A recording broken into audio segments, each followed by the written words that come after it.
So let's talk about how to grow intermediate wheatgrass.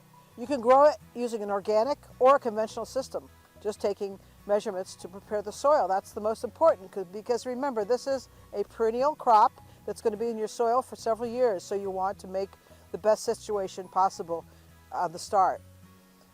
You could use a nurse crop when you're planting your seed, and that nurse crop would be something like an annual, like buckwheat.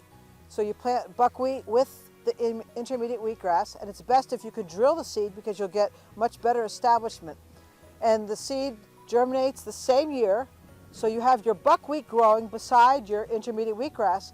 And the buckwheat being an annual, it'll frost kill in the winter, making a nice mat to protect the young seedlings of the intermediate wheatgrass, as well as provide some competition of weeds. By the second year, you can start to consider, are you going to use it for grazing or for grain, or perhaps both. If you graze the intermediate wheatgrass early, you may offset the grain production. But if you allow the grain to grow through the summer, and by August you'll have seed head that is ready to harvest the end of August, 1st of September. To reduce the shattering of your grain when you're harvesting, it's best if you can cut it and windrow it, allowing it to dry for a couple of days, and then combining it to harvest that seed. After you finish your harvest, or if you're going to wait for grazing, you should apply about 60 pounds of nitrogen to the acre. If you're going to use it for fall grazing, allow the grass, the pasture, to grow 5–10 inches before putting the cows out. And that's typically around now, end of October, beginning of November.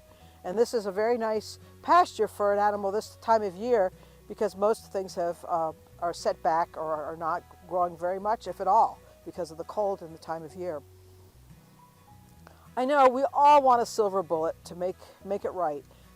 We want something that provides good environmental benefits while providing good economic benefits. Well, intermediate wheatgrass does almost that. It's a shiny bullet. It provides you with incredible environmental benefits. There's roots. The roots are phenomenal. They've dug pits showing them up to 10–15 feet deep. Of course, it depends on your soil, depends how long the intermediate wheatgrass has been in the field, but you'll get your maximum root production around the 4th year.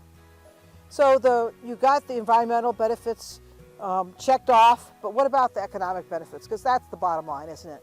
You can't grow anything unless you're going to make a profit or have value for your farm. Well, consider the fact that you can use it for multiple products. Your flour from the grain, the pasture for your animals, the straw for either bedding or vegetable mulch or even making compost. And then you're only putting inputs on the field one time and getting a harvest for 4 or 5 years. So if you want to learn more about growing this crop, check out the links below.